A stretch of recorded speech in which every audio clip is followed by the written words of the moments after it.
নমস্কাৰ মিডিয়া টাইমলৈ স্বাগতম জনাইছো ষ্টুডিঅত মই ঋতুৰাজ প্ৰথমে জনাইছো আজিৰ হেডলাইন্স পুনৰ আৰম্ভ হ'ব অখিল গগৈৰ প্ৰতিবাদ পৰ্যাপ্ত ভ্যাকচিন যোগান নধৰিলে আৰম্ভ হ'ব আন্দোলন অসমত বিজেপিৰ বিকল্প কেৱল ৰাইজৰ দল সংবাদমেল সম্বোধন কৰি অখিল গগৈ দিলে হুংকাৰ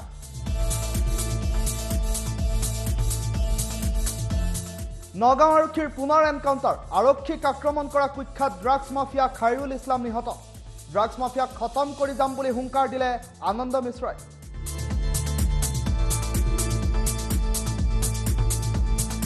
ৰাজ্যত অনুষ্ঠিত হ'ব বিশেষ টেট 1 ছেপ্টেম্বৰৰ পৰা আৰম্ভ হ'ব নিযুক্তি প্ৰক্ৰিয়া পাৰ্বত্য জনজাতিৰ বাবে সংৰক্ষিত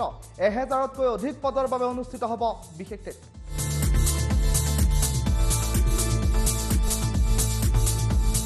ৰাজ্যত ব্লেকমেনৰ আতংক ব্লেকমেনৰ সন্দেহত গুৰুকৈ প্ৰহাৰ কৰা হ'ল আবুল খান নামৰ এজন লোকক বৰপেটা ৰোডত উত্তপ্ত পৰিস্থিতি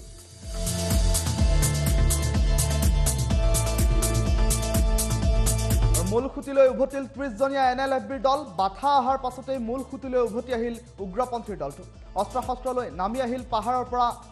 NLFBৰ দলটো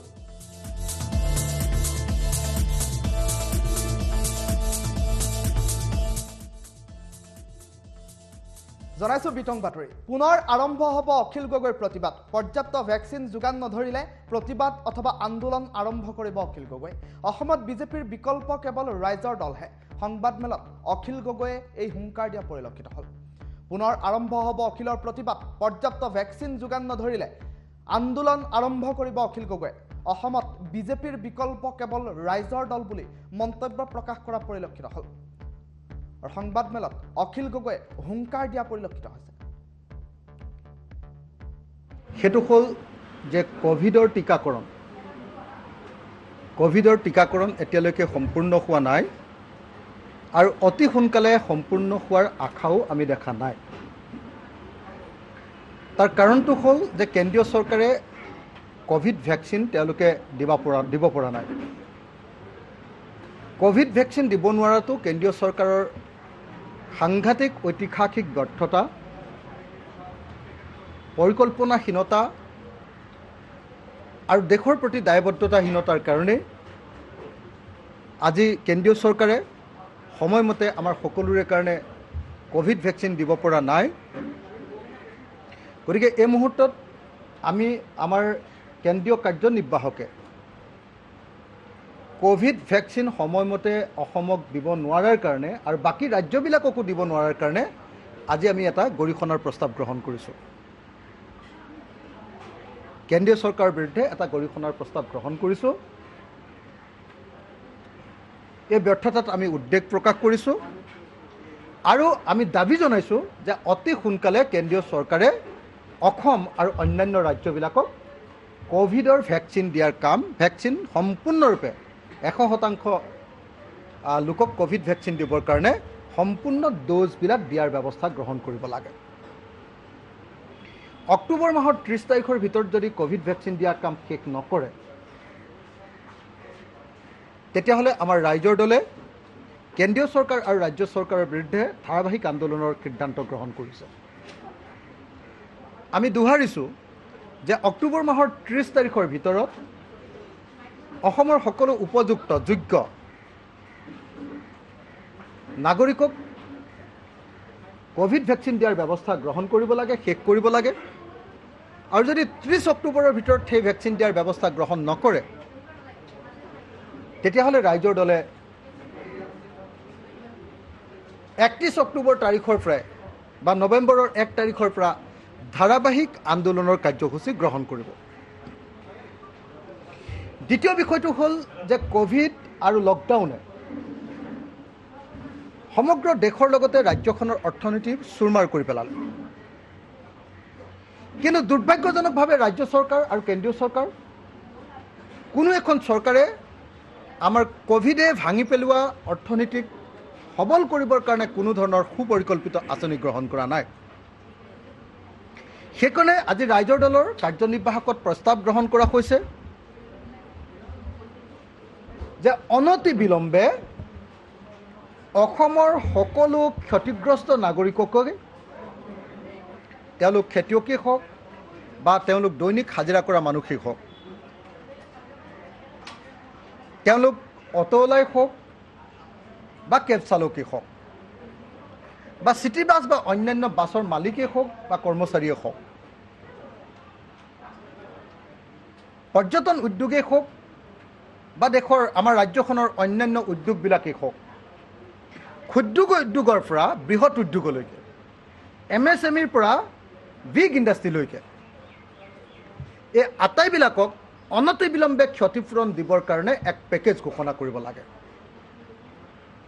আজি ৰাইজৰ দলে প্ৰস্তাৱ গ্ৰহণ কৰিছে যে বিধানসভাৰ অহা 13 আগষ্টৰ ভিতৰত যি অধিৱেশন শেষ হ'ব, 13 আগষ্টৰ ভিতৰত কোভিড মহামাৰী আৰু লকডাউনৰ দ্বাৰা ক্ষতিগ্ৰস্ত হোৱা অসমৰ সকলো শ্ৰেণীৰ নাগৰিক, সকলো শ্ৰেণীৰ খেতিয়ক, দৈনিক মজুৰি কৰা মানুহৰ পৰা একেবাৰে হোটেল ইণ্ডাষ্ট্ৰীলৈকে, MSMEৰ পৰা বৃহৎ উদ্যোগলৈকে, অটো চালকৰ পৰা কেব চালক আৰু বাছ মালিকলৈকে, এই আটাইবিলাককে, শিল্পীসকলৰ পৰা উকিলসকললৈকে, এই আটাইসকলকে, থিয়েটাৰ শিল্পীসকলৰ পৰা উকিলসকললৈকে সকলোকে ক্ষতিপূৰণ দিবৰ কাৰণে এক পেকেজ ঘোষণা কৰিব লাগে। আৰু 13 আগষ্টৰ ভিতৰত যদি ক্ষতিপূৰণৰ ব্যৱস্থা কথা ঘোষণা নকৰে, অসম বিধানসভাৰ ভিতৰত যদি ক্ষতিপূৰণৰ কথা ঘোষণা নকৰে, তেতিয়াহ'লে ৰাইজৰ দলে ক্ষতিপূৰণ বিচাৰি অচিৰেই ৰাজপথত নামিবলৈ অৰ্থাৎ আন্দোলনৰ কাৰ্যসূচী গ্ৰহণ কৰিবলৈ বাধ্য হ'ব। তেতিয়াহ'লে আমি এতিয়ালৈকে আপোনালোকক দুটা কথা ক'লোঁ, ৰিপিট কৰি দিব খুজিছোঁ। 1 নম্বৰ কথাটো হ'ল যে অহা 30 অক্টোবৰৰ ভিতৰত অসমৰ সকলো যোগ্য নাগৰিককে কোভিড ভেকচিন দিয়াৰ কাম শেষ কৰিব লাগে 30 অক্টোবৰ তাৰিখৰ ভিতৰত। অক্টোবৰ মাহৰ 30 তাৰিখৰ ভিতৰত যদি সকলো যোগ্য নাগৰিককে যদি কোভিড ভেকচিন দিয়াৰ কাম সমাপ্ত নকৰে, তেতিয়াহ'লে ৰাইজৰ দলে 31 অক্টোবৰ তাৰিখৰ পৰা সমগ্ৰ ৰাজ্যজুৰি কেন্দ্ৰীয় চৰকাৰ আৰু ৰাজ্য চৰকাৰৰ বিৰুদ্ধে আন্দোলনৰ কাৰ্যসূচী গ্ৰহণ কৰিব আৰু সমগ্ৰ অসমজুৰি এক ব্যাপক প্ৰচাৰ কাৰ্যসূচী গ্ৰহণ কৰিব। এই কথাটো মই প্ৰথমতে কৈ ল'লোঁ। দ্বিতীয় যিটো কথা আমি ক'ব খুজিছোঁ যে অহা 13 আগষ্ট তাৰিখৰ ভিতৰত, যিহেতু 13 আগষ্ট তাৰিখলৈকে যিহেতু অসম বিধানসভাৰ অধিৱেশন আছে, অসম বিধানসভাৰ অধিৱেশনৰ ভিতৰতেই অসম চৰকাৰে অসমৰ লকডাউনৰ দ্বাৰা ক্ষতিগ্ৰস্ত আৰু কোভিড মহামাৰীৰ দ্বাৰা ক্ষতিগ্ৰস্ত সকলো শ্ৰেণীৰ নাগৰিক, হাজিৰা কৰা মানুহ,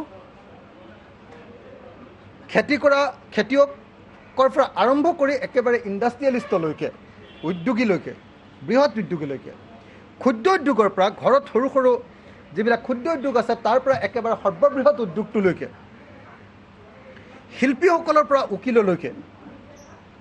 অটো চালকৰ পৰা কেব চালকলৈকে বা বাছৰ মালিকসকললৈকে বা কৰ্মচাৰীসকললৈকে এই আটাইৰে কাৰণে ক্ষতিপূৰণ ঘোষণা কৰিব লাগে। আৰু যদি 13 আগষ্টৰ ভিতৰত বিধানসভাৰ ভিতৰত যদি এই ক্ষতিৰ কথা ঘোষণা নকৰে, ক্ষতিপূৰণৰ কথা ঘোষণা নকৰে, তেতিয়াহ'লে অচিৰেই ৰাইজৰ দলে ক্ষতিপূৰণ বিচাৰি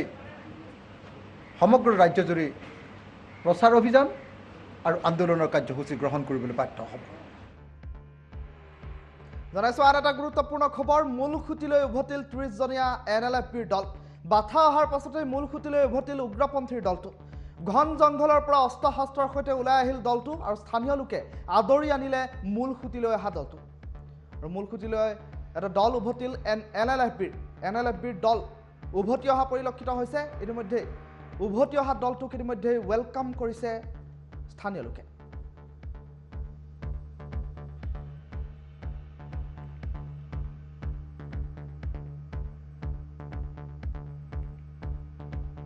বিশ্বৰ জন আহিছে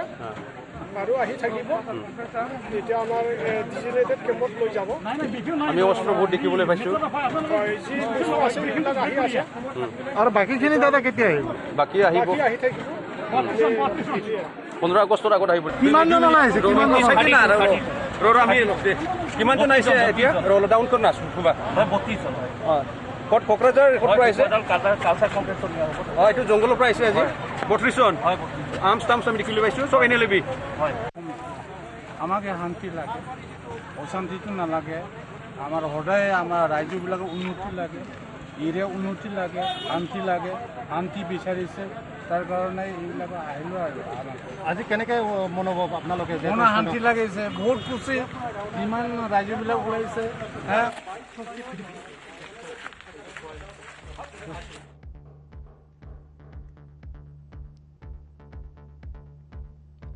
জনাইছো আৰু এটা গুৰুত্বপূৰ্ণ খবৰ নগাঁৱত এবাৰ আনন্দ মিশ্ৰ বাহিনীয়ে পুনৰ কৰিলে এনকাউণ্টাৰ আৰক্ষীৰ গুলীত নিহত হ'ল কুখ্যাত ড্ৰাগছ মাফিয়া খাইৰুল ইছলাম পুৱতি নিশা খাটোৱালত সংঘটিত হ'ল ড্ৰাগছ মাফিয়াৰে সংঘৰ্ষ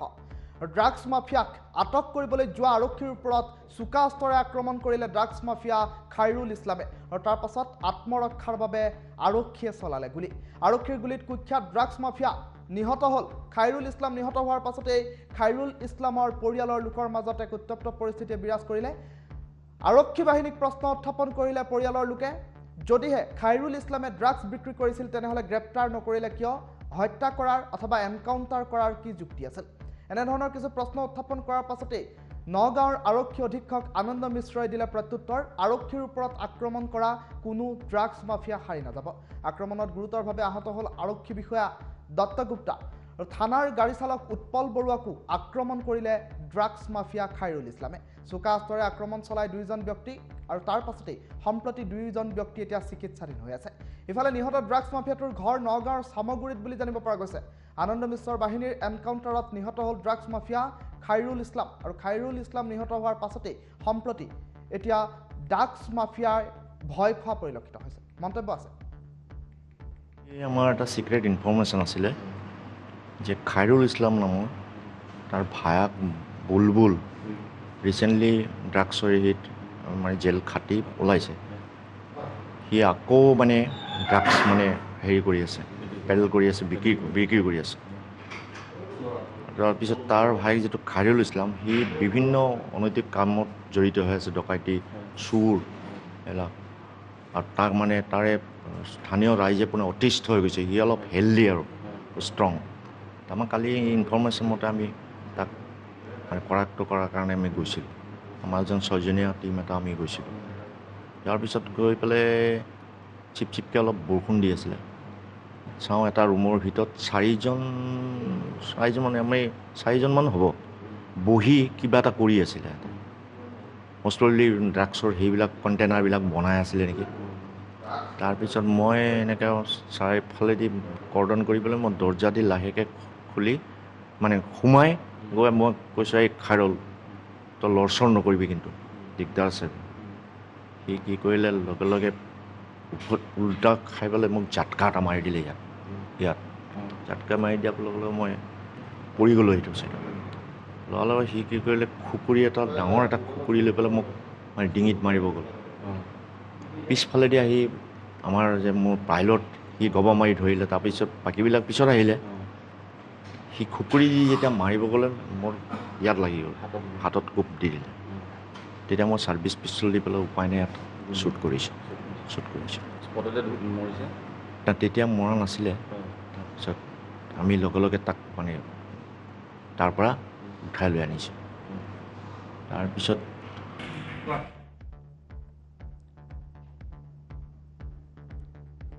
ইফালে খাইৰুল ইছলামক এনকাউণ্টাৰ কৰাৰ পাছতে এতিয়া ক্ষোভ বুজাৰিছে গাঁওবাসী অথবা পৰিয়ালৰ লোকে যদি ড্ৰাগছ বিক্ৰী কৰিছিল গ্ৰেপ্তাৰ নকৰিলে কিয় বুলি এতিয়া প্ৰশ্ন উত্থাপন কৰিছে গুলী নকৰি জেলত নিদিলে কিয় বুলিও এতিয়া উভতি ধৰিছে আৰক্ষী প্ৰশাসনক আমাক উচিত ন্যায় লাগিব বুলি দাবী উত্থাপন কৰিলে পৰিয়ালৰ লোকে পুৱতি নিশা এনকাউণ্টাৰত নিহত হৈছিল খাইৰুল ইছলাম আৰু আৰক্ষীক আক্ৰমণ কৰাৰ পাছতে আৰক্ষীয়ে আত্মৰক্ষাৰ বাবে গুলী কৰিলে খাইৰুল ইছলামৰ ওপৰত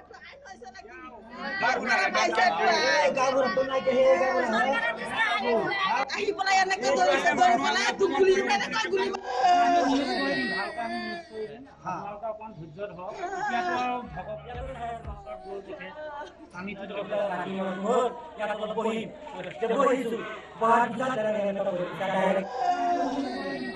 ইয়াতো চাই আছে মানুহকেইটা মাছ মাৰি আছে ৰাতি মাছটো হ'ল ইয়াত অলপ বহিম বহিছোঁ বহাৰ পিছত এনেকুৱা কৰি দিছে ডাইৰেক্ট আহি কৰি আৰু একো কৰা নাই আমি মাৰ পিট একো কৰা নাই নহ'লে আমি বাইককে 4টা এতিয়া 5টাৰ লগত আমি 4টা পাৰিম নে মানুহ চাই আছে মাছ মাৰি আছে ইয়াতো চাই আছে মানুহকেইটা মাছ মাৰি আছে ৰাতি মাছটো হ'ল ইয়াত অলপ বহিম বহিছোঁ বহাৰ পিছত এনেকুৱা কৰি দিছে ডাইৰেক্ট আহি কৰি আৰু একো কৰা নাই আমি মাৰ পিট একো কৰা নাই নহ'লে আমি বাইককে 4টা এতিয়া 5টাৰ লগত আমি 4টা পাৰিম নে মানুহ চাই আছে পৰিয়ালৰ লোকে উভতি ধৰাৰ পাছতে এতিয়া আনন্দ মিশ্ৰই দিছে প্ৰতিক্ৰিয়া ড্ৰাগছ মাফিয়াক আমি খতম কৰি যাম আৰু ড্ৰাগছ মাফিয়াৰ বিৰুদ্ধে এই হুংকাৰ দিছে আৰক্ষী অধীক্ষক আনন্দ মিশ্ৰই আৰক্ষীৰ ওপৰত আক্ৰমণ কোনো কাৰণতে সহ্য কৰা নহ'ব আমাক আক্ৰমণ কৰি আমাক ৰখাব নোৱাৰে নগাঁৱত ড্ৰাগছ মাফিয়া যিমান আছে আমি শেষ কৰিম বুলি এক প্ৰকাৰ হুংকাৰ দিলে নগাঁৱৰ আৰক্ষী অধীক্ষক আনন্দ মিশ্ৰই আমি জনসাধাৰণৰ বাবে কাম কৰিছোঁ এয়া আৰক্ষীৰ ওপৰত আক্ৰমণ নহয় জনসাধাৰণৰ ওপৰত আক্ৰমণ কৰিছে ড্ৰাগছ মাফিয়াই গতিকে ড্ৰাগছ মাফিয়াই উচিত প্ৰত্যুত্তৰে পাইছে এনকাউণ্টাৰৰ বাবে সতীৰ্থক ধন্যবাদ জনালে আনন্দ মিশ্ৰই আৰু আনন্দ মিশ্ৰই দিলে হুংকাৰ ড্ৰাগছ মাফিয়া মন্তব্য আছে শুনালিছোঁ মানে বহুত ইমান লাইক 58 ইয়াৰ্ছ অল্ড আছে এতিয়া 2 বছৰ নাই চাকৰি আৰু ইমান চিনচিয়াৰিটি দেখাই যেটো খবৰ পাইছে ৰাতি না গ'লেও হ'ব পাৰিছে বাট তেতিয়াও ৰাতি 12 12:30 1 বজে যেতিয়া ওলাইছে ওলাই গৈ নিজৰ কৰ্ম যেটো কৰাৰ পুৰা এইটো কৰিছে হে কেতিয়াও তৈয়াৰী হৈ যোৱা নাই কেতিয়াও ভাবা নাই কি এনেকা হৈ যাব বস্তুটো মাত্ৰ 4জন সিপাহী লৈ আৰু এজন ড্ৰাইভাৰ যেটো 6জন মিলি একটা টিম গ'ল আৰ যোৱাৰ লগত মানে সেই সব পুৰা তাৰ উপৰ যেনেকা আটাক কৰিলে এটা আৰ যে ফায়াৰিং হয়েছে তাৰ আমাৰ ড্ৰাইভাৰক লাগিছে আমি শাক কৰি আছো হয়তো একই গুলি হয়তো গৈ লাগিছে বাট এটো অলপ দেখিব লাগে হ্যাঁ क्योंकि কোনো ইমান হল কি কোনো নাজানে তেতিয়া কি হল কেনেকা কত দিয়া গুলি চলালে হেও গুলি চলালে নাকি আমি তো হেতু ইনভেস্টিগেট কৰিব লাগে সেই জায়গাত গৈ আর ডেফিনেটলি হেতু বহুত ব্রেভরি দেখাইছে আমার অফিসার মানে ইমান ব্রেভরি তো আমার কারণে একটা ইন্সপিরেশন হয় এটা যে এনেকা পুলিশ আরক্ষী বিষয় আছে সেই কারণে আমিও এইটো তাকত পাও কাম কৰি যোৱাৰ কাৰণে এজন 58 ইয়াৰ্ছ অল্ড মানুহ যেটো যে নিজৰ এটা দৃঢ়তা দেখাইছে একটা নিজৰ কৰ্মৰ কাৰণে যেটো জানত পুৰা খেলি লৈ তাৰ ডিঙি কাটি দিয়াৰ কাৰণে যে চেষ্টা কৰা হ'ল তে নিজৰ হাতত যেটো আটাক হ'ল তো হেতুৰ পিছত আমি ডেফিনেটলি আমাৰ কাৰণে এটা শিক্ষাৰ বস্তু আছে কি মানে অলপমান আৰু তৈৰি হ'ব যাব লাগিছিলে কিয়কি আমাৰ ইন্টেনশনটো কেতিয়াও এনেকা না আছিলে কি এনেকা একটা বস্তু হৈ যাব বাট আপুনি চাই আছে কি যেনেকা যে ড্ৰাগছৰ লগত যেনেকা মানুহ আছে কিমান ডেসপাৰেট আছে সব দিনই এনেকা কিছু থাকিলে সব মানুহ আমাৰ ওপৰতে ঝাপ দিয়ে দিয়ে তো হেতুই হ'ব লাগে মানে এটো কালি এটা ওল্ড ম্যান যদি ডিঙি কাটি দিলে তো তেতিয়া কি হৈছিলে আর তবে happy that at least is alive জিন্দা আছে সেইটো কাৰণে আজি নিজৰ সেলফ ডিফেন্সত চলাব লাগিছে তাক গুলি তাৰ আনফৰ্চুনেটলি যেটো হ'ল যে আটাকাৰ আছিলে এইটো নিহত হ'ল তো হেতুই আছে বাট বাকি আমাৰ যেটো আছে হেতু এনেকা চোট লাগিছে আমি মাৰ খাই আছো তাৰ পিছতো কাম কৰিছো হেতু চলি থাকিব ইমান যে কোনো মানুহ যদি ভাবে কি আমাৰ ওপৰত আটাক কৰি বা আমাকে ৰুকাই দিব পাৰে তো এইটো বহুত গলত ভাবি আছে ৰুকাৰ কাৰণে আমি ইয়াত যিমান আছো আমি प्रतिबद्ध आसो আমি ড্ৰাগস মাফিয়া যিমান আছে খতম কৰিয়ে দম স্যাৰ আপনি তো নগাঁৱত প্ৰথম যোগদান কৰিছিলে তেতিয়া আপুনি যে আৰক্ষীক যদি আক্ৰমণ কৰে আমি কোনো পক্ষে সহ্য নকৰো আমি কিন্তু প্ৰত্যুত্তৰ দিম আৰু আপোনাৰ এগৰাকী 58 বছৰীয়া ব্যক্তি হেতু নিজৰ কৰ্তব্য যিমান পালন কৰিছে সবাৰ কাৰণে এটো হিজ লাইক এন এক্সাম্পল আমাৰ লগত আছে আৰ আৰক্ষীৰ ওপৰত যদি আটাক কৰে তো আমি তো নিজৰ কাৰণে তো কোনো কাম কৰা নাই আমি যে যাৰ কাৰণে কাম কৰি আছো জনে আটাক কৰিছে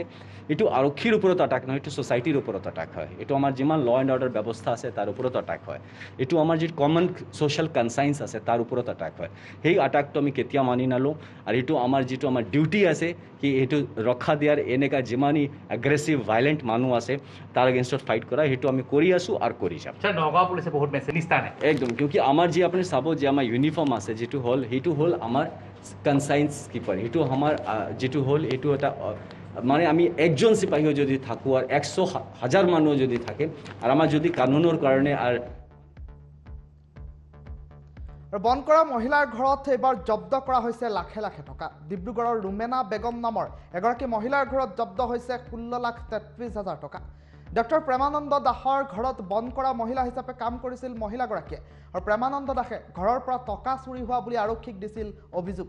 ডিব্ৰুগড় আৰক্ষীয়ে অভিযান চলাই মহিলাগৰাকীৰ ঘৰৰ পৰা ইতিমধ্যে উদ্ধাৰ কৰিছে বুজন পৰিমাণৰ নগদ ধন। ইতিমধ্যে ঘটনা সন্দৰ্ভত আৰক্ষীয়ে মহিলাগৰাকীক সোধপোছ অব্যাহত ৰাখিছে।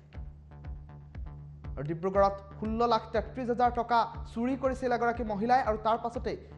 আৰক্ষীয়ে তদন্ত প্ৰক্ৰিয়া আৰম্ভ কৰি মহিলাগৰাকীৰ ঘৰৰ পৰা জব্দ কৰিছে বুজন পৰিমাণৰ টকাখিনি। ডক্টৰ প্ৰেমানন্দ দাস নামৰ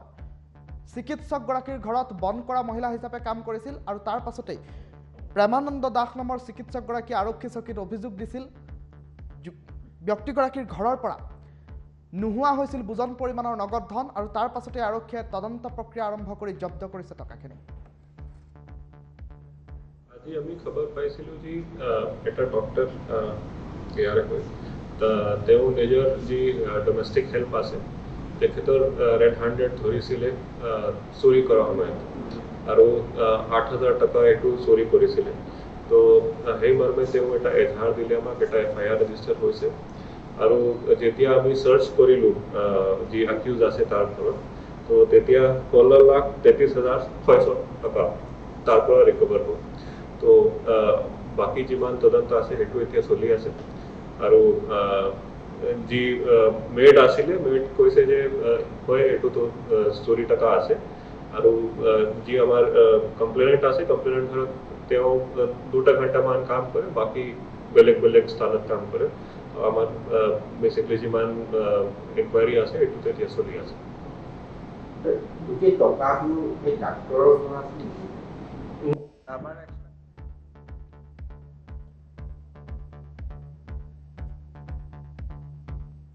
ইফালে অসম মিজোৰাম সীমান্তৰ লাইলাপুৰ কাণ্ডৰ এই পৰ্যন্ত উৎকণ্ঠা মাৰ যোৱা নাই, কিন্তু তাৰ মাজতেই মিজোৰামে অসমৰ মাটি দখল কৰাৰ অভিযোগ উত্থাপন হৈছে। ৰাতাবাৰীৰ কলালিয়ান মিজোৰামৰ দখলত আছে বুলি ইতিমধ্যে অভিযোগ উত্থাপন কৰা হৈছে আৰু মুখ্যমন্ত্ৰীলৈ ইতিমধ্যে ভিডিঅ' প্ৰেৰণ কৰিছে গাঁওবাসীয়ে। পাহাৰৰ একাংশ এতিয়া দখল কৰিছে মিজোৰামে, এই বিস্ফোৰক অভিযোগ উত্থাপন কৰিছে স্থানীয় লোকসকলে। অসমৰ ভূমিত মিজোৰামে স্থাপন কৰিছে পানী যোগান আঁচনি। সমগ্ৰ ঘটনাৰ ব্যৱস্থা গ্ৰহণ কৰিবলৈ আহ্বান জনাইছে গাঁওবাসীয়ে আৰু মিজোৰামৰ দখলত অসমৰ মাটি থকা বুলি অভিযোগ উত্থাপন কৰি অসমৰ মুখ্যমন্ত্ৰীলৈ এক ভিডিঅ' প্ৰেৰণ কৰিছে আৰু সমগ্ৰ বিষয়টোৰ সন্দৰ্ভত মুখ্যমন্ত্ৰীৰ হস্তক্ষেপ বিচাৰিছে স্থানীয় ৰাইজে। वो आसाम का ज़मीन है, तो अभी तो डीसी सर से भी बात हुआ मैं उनसे, तो वो कलालियन साइड में है, वो तो वहाँ पे जो इसमें जो कलालियन जो गांव है वो एक्चुअली उन लोगों ने मिजो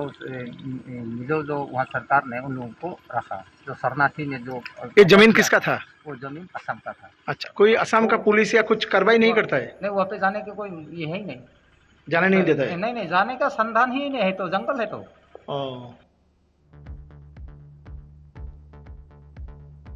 ইফালে গোৱালপাৰাত সংঘটিত হ'ল এটা ভয়ংকৰ দুৰ্ঘটনা। গোৱালপাৰাত এল্টো আৰু বাইকৰ মুখামুখি সংঘৰ্ষ আৰু সংঘৰ্ষত নিহত হ'ল বাইক আৰোহী দুজন। আল্লাউদ্দিন আহমেদ আৰু সানিদুল ইছলাম বুলি জানিব পৰা গৈছে নিহত ব্যক্তি দুগৰাকীৰ নাম। ইফালে গুৰুতৰভাৱে আহত হৈছে অৰবিন্দ কোচ, ৰোশন কোচ আৰু KT বিজেতা বুলি জানিব পৰা গৈছে অন্য আহত ব্যক্তিগৰাকী। ইফালে নিহত যুৱক দুজনৰ ঘৰ গোৱালপাৰাৰ কাৰিপাৰত বুলি ইতিমধ্যে খবৰ আহি পৰিছে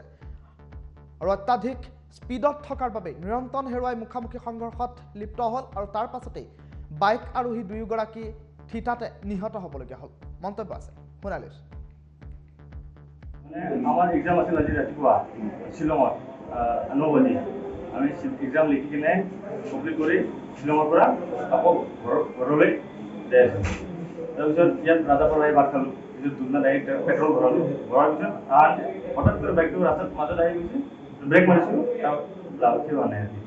কণ্ট্ৰল পোৱা নাই, লাগি গৈছে। মানে বাইকটো হঠাৎ কৰি দুইজন আহিছে ৰাস্তাৰ মাজত, হাইৱেৰ মাজত হঠাৎ কৰি আহি গৈছে,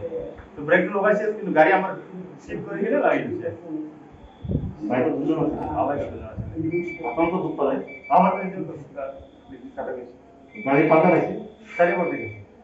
চাৰিবাৰ গাড়ী দুটাই চাব। ৰাজ্যত অব্যাহত আছে ব্লেকমেনৰ সন্ত্ৰাস। ব্লেকমেনক লৈ এবাৰ বৰপেটা ৰোডত ভয়ংকৰ পৰিস্থিতি। ব্লেকমেনৰ সন্দেহত এজনক গুৰুলাগুৰুলকৈ প্ৰহাৰ কৰিলে সাধাৰণ জনতাই। আক্ৰমণত গুৰুতৰভাৱে আহত হ'ল আবুল খান নামৰ এজন যুৱক। গোৱালপাৰাৰ পৰা নিজ ঘৰলৈ গৈ আছিল আবুল খান আৰু আবুল খান পেছাত এজন গাড়ী চালক। ঘটনাৰে জড়িত 8জনক ইতিমধ্যে আটক কৰিছে আৰক্ষীয়ে। দীপক দাস, প্ৰণৱ দাস, কমলেশ্বৰ দাস, অশোক চৌধুৰীসহ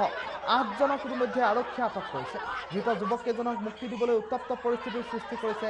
একাংশ লোকে। পৰিস্থিতি নিয়ন্ত্ৰণ কৰিবলৈ মোতায়েন কৰা হৈছে নিৰাপত্তা বাহিনী। ব্লেকমেনৰ সন্দেহত গণপ্ৰহাৰ কৰা 8গৰাকীকৈ লোকক গ্ৰেপ্তাৰ কৰিছে আৰক্ষীয়ে।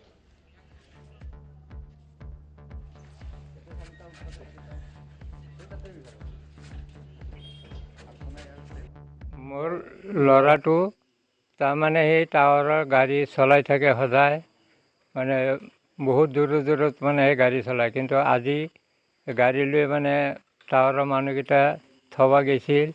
তাতে মানুহকেইটা থৈ সি একলা আহিছে। কিন্তু দমনিঘাট পাৰ হৈ অহাৰ পাছতে হাতীদলৰ মানুহকেইটাই তাৰমানে আমাৰ এই ল'ৰাটো চিনাকি, সকলো গাঁৱৰ মানুহ আমি সদায় সি দি আপ ডাউন কৰোঁ আৰু সিও আপ ডাউন কৰি থাকে, তাকো গোটেইকেইটাই চিনি পায়। কিন্তু কি ভাবতো আজি মানে তাক ধৰি এনেকুৱা মাৰপিট কৰে, গাড়ীখন ভাঙি দিছে। আৰু ল'ৰাটো এতিয়ালৈকে মানে তৎবতে অহা নাই আৰু জ্ঞানটো ফিৰা নাই। ল'ৰাটোক আমি কিমান হেৰি কৰি আহিছোঁ, ডাক্তৰখানাত লৈ গৈছিলোঁ বৰপেটা ৰোডত, কিন্তু বৰপেটা ৰোডৰ পৰা এতিয়া মানে বৰপেটাতহে পঠাই দিছে। তেতিয়া আমিতো গৰীব মানুহ আৰু পইচা পাতি নাই। ছাৰ, এইটো আমি উচিত বিচাৰ আমি খোজোঁ, আপোনালোকে দয়া কৰি আমাৰ এই বিচাৰটো কৰি দিব। আপোনালোকে ৰাতিপুৱা কেছটো মানে দাখিল কৰিম। এইটো মানে আমাৰ ল'ৰাটো মানে তৎবত নাইয়ে, এতিয়া আমি কিমান হেৰি কৰিলোঁ, তাৰমানে কোনো আৰু বৰপেটা আৰক্ষীৰ বিৰুদ্ধে পুনৰ ভয়ংকৰ অভিযোগ। অপৰাধী পক্ষৰ সৈতে গুচৰীয়াক মিলি থাকিবলৈহে পৰামৰ্শ দিলে কলগাছি আৰক্ষীয়ে। আৰু কলগাছি আৰক্ষীয়ে টকা নিদিলে কাম নকৰে নেকি? এনেধৰণৰ কিছু প্ৰশ্ন উত্থাপন হৈছে। কলগাছি আৰক্ষীৰ বিৰুদ্ধে এই অভিযোগ উত্থাপন কৰিছে চাহিল আলম নামৰ এগৰাকী ব্যক্তিয়ে। হত্যাকাণ্ডৰ এক গোচৰৰ বাবে আৰক্ষীৰ কাষ চাপিছিল চাহিল আলম। আৰু ন্যায়ৰ পৰিৱৰ্তে আৰক্ষীয়ে টকা বিচৰাৰ অভিযোগ উত্থাপন হৈছে। আৰু ভুক্তভোগীয়ে নিজৰ টুইটাৰত এটা ভিডিঅ' আপলোড কৰিছে আৰু তাৰ পাছতেই সম্প্ৰতি সমগ্ৰ বিষয়টোৰ সন্দৰ্ভত চৰ্চা আৰম্ভ হৈছে। অপৰাধী পক্ষৰ সৈতে গুচৰীয়াক মিলি থাকিবলৈহে পৰামৰ্শ দিলে কলগছিয়া আৰক্ষীয়ে। আৰু টকা নিদিলে কলগাছিয়া আৰক্ষীয়ে কাম নকৰে নেকি বুলিও প্ৰশ্ন উত্থাপন কৰিছে এতিয়া চাহিল আলম নামৰ ব্যক্তিগৰাকীয়ে। চাহিল আলম নামৰ ব্যক্তিগৰাকীয়ে নিজৰ টুইটাৰ হেণ্ডেলত এটা ভিডিঅ' প্ৰকাশ কৰিছে, যিটো ভিডিঅ'ক লৈ সম্প্ৰতি চাঞ্চল্য আৰম্ভ হৈছে। সেই ভিডিঅ' দেখুৱাই লৈছোঁ। এভিডেন্স কোৰ্টত মই গোটেইখিনি বস্তু ছাবমিট কৰি এতিয়া মানে ভয় খাই কাৰণে মানুহখিনি ওলাই অহা নাই। নালাগে, কোৰ্টত যাব দিব আৰু মোক ভাল সাক্ষী দিব দুটা। আচ্ছা, দিব আছে ভাগ দুটা নালাগে, ভাগ দুটাই আজি আছে। মেনেজাৰ দিলে হ'ব নেকি ছাৰ? মেনেজাৰ আছে, তাৰপিছত ল'ৰা সেই সময়ত যাই আছিল তাকে দিব। আচ্ছা, সেইটো সময়ত আছে আৰু অলপ সোনকালে দিব, চাৰ্জটো মই কাটি দিম। আচ্ছা, আহোঁ ছাৰ।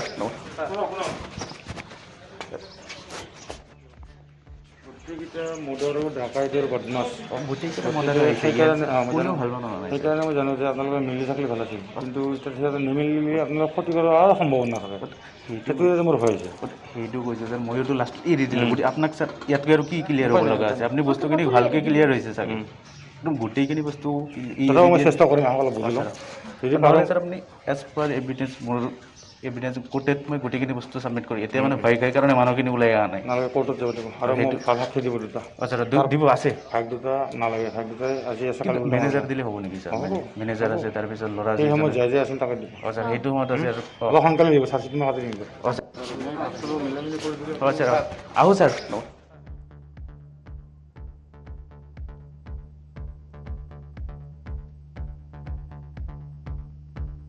জনাইছোঁ আন এটা গুৰুত্বপূৰ্ণ খবৰ। ধুবুৰী জনতাৰ বাবে এটা জৰুৰী খবৰ লৈ আহিছোঁ। 31 আগষ্টৰ ভিতৰত আধাৰ কাৰ্ডৰ পঞ্জীকৰণৰ লক্ষ্য কৰি লৈছে এটা প্ৰশাসনে। ধুবুৰীৰ কেইবাটাও স্থানত ইতিমধ্যে স্থাপন কৰা হৈছে আধাৰ কেন্দ্ৰ। 31 আগষ্টৰ ভিতৰত এতিয়া প্ৰশাসনে আধাৰ কাৰ্ডৰ পঞ্জীকৰণৰ লক্ষ্য কৰি লৈছে আৰু তাৰ মাজতেই ধুবুৰীত স্থাপন কৰা হৈছে কেইবাটাও আধাৰ কেন্দ্ৰ। গৌৰীপুৰ, গোলাপগঞ্জ, আগমনী চাপৰিত আৰু লগতে চাপৰত স্থাপন কৰা হৈছে আধাৰ কেন্দ্ৰ। আৰু আধাৰ কেন্দ্ৰসমূহ নিৰীক্ষণ কৰিবলৈ জৰুৰী নিৰ্দেশ দিছে চক্ৰ বিষয়াসকলক। সপ্তাহত এবাৰকৈ আধাৰ কেন্দ্ৰ নিৰীক্ষণ কৰিব লাগিব চক্ৰ বিষয়া আৰু উন্নয়ন বিষয়াই। আধাৰ নামভৰ্তিকৰণত যদিহে বেমেজালি হয় তেনেহ'লে ৰুজু হ'ব গোচৰ। ধুবুৰীবাসীৰ বাবে এইটো এটা জৰুৰী খবৰ, কিয়নো শেহতীয়াকৈ দেখিবলৈ পোৱা গৈছে এতিয়া আধাৰ কাৰ্ডৰ নামত বিভিন্ন সময়ত বিভিন্ন প্ৰান্তত জালিয়াতি সংঘটিত হৈ আহিছে। আৰু তাৰ মাজতেই এইবাৰ ধুবুৰীবাসীৰ বাবে আহিছে এটা গুৰুত্বপূৰ্ণ খবৰ। কেইবাটাও আধাৰ কেন্দ্ৰ স্থাপন কৰি দিয়া হৈছে। আধাৰ কেন্দ্ৰত আধাৰ নাম পঞ্জীয়ন অতি সোনকালে কৰোৱা হ'ব। 31 আগষ্টৰ ভিতৰত এই কাৰ্য সম্পাদন কৰি তোলা হ'ব আৰু সপ্তাহত কেইবাবাৰো চক্ৰ বিষয়াক এই কেন্দ্ৰসমূহ নিৰীক্ষণ কৰিবলৈ যাবলৈ নিৰ্দেশ দিয়া হৈছে যদিহে আধাৰ নাম পঞ্জীকৰণৰ ক্ষেত্ৰত কিবা বেমেজালি হয় তেনেহলে ৰুজু হ'ব গোচৰ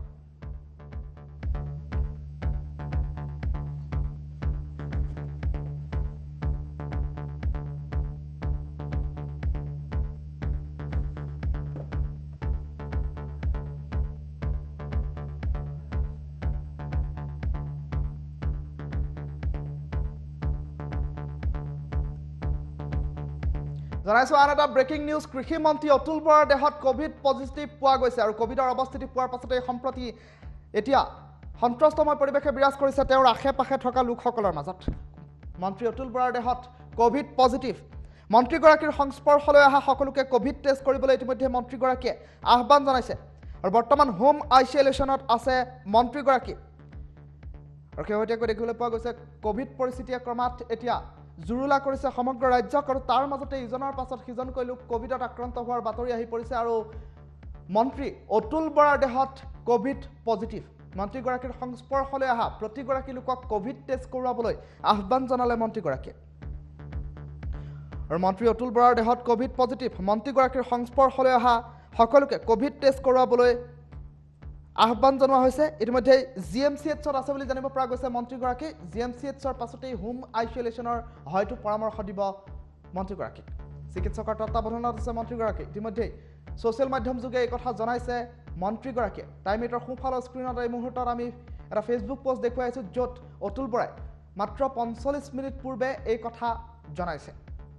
আৰু তাত স্পষ্টকৈ লিখিছে মোৰ কোভিড-19 পৰীক্ষাত আজি পজিটিভ ধৰা পৰিছে সেই শেহতীয়াকৈ মোৰ সংস্পৰ্শলৈ অহা সকলোকে তৎপৰতাৰে নিজৰ কোভিড-19 পৰীক্ষণ কৰাবলৈ বিনম্ৰতাৰে অনুৰোধ জনাইছোঁ আৰু যিসকল লোকে অতুল বৰাৰ সংস্পৰ্শলৈ গৈছিল শেহতীয়া সময়ছোৱাত সেইসকল প্ৰতিগৰাকী লোকক কোভিডৰ পৰীক্ষা কৰিবলৈ আহ্বান জনাইছে মন্ত্ৰীগৰাকী ইতিমধ্যে জিএমচিএইচত আছে বুলি জানিব পৰা গৈছে মন্ত্ৰীগৰাকী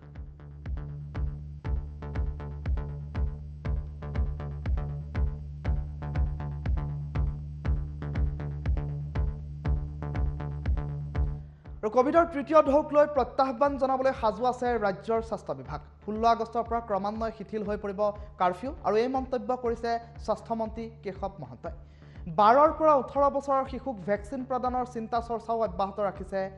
ৰাজ্যৰ স্বাস্থ্য বিভাগে আৰু ইফালে 16 আগষ্টৰ পৰা ক্ৰমান্বয়ে শিথিল হৈ পৰিব পাৰে কাৰফিউ কিন্তু শেহতীয়াকৈ দেখিবলৈ পোৱা গৈছে সতৰ্কতামূলক ব্যৱস্থাৰ বাবে ইণ্টাৰ ডিষ্ট্ৰিক্ট পৰ্যন্ত বন্ধ কৰি ৰাখিবলগীয়া হৈছে যাৰ ফলশ্ৰুতিত আৰ্থিকভাৱে টনকিয়াল হৈ উঠিব পৰা নাই ৰাজ্যৰ বিভিন্ন শিতান আৰু তেনে পৰিপ্ৰেক্ষিতত এই গুৰুত্বপূৰ্ণ সিদ্ধান্ত গ্ৰহণ কৰিছে কেশৱ মহন্তই আৰু 12ৰ পৰা 18 বছৰৰ শিশুক ভেকচিন প্ৰদানৰ চিন্তা চৰ্চা স্বাস্থ্য বিভাগৰ আৰু মেডিকেল কলেজত নিৰ্মাণ সম্পন্ন হৈ উঠিছে শিশুৰ বাবে আইচিইউ প্ৰতিখন চিকিৎসালয়তে শিশুৰ বাবে অতিৰিক্ত বিছনা ইতিমধ্যে সংৰক্ষণ কৰা হৈছে কিয়নো এই পৰ্যন্ত শিশুসকলক ভেকচিন প্ৰদানৰ অনুমতি অহা নাই আৰু পৰৱৰ্তী সময়ত শিশুসকলৰ বাবে কেনেধৰণৰ ভেকচিনৰ ব্যৱস্থা কৰা হ'ব তাক লৈ চিন্তা চৰ্চা অব্যাহত ৰাখিছে ৰাজ্যৰ স্বাস্থ্য বিভাগে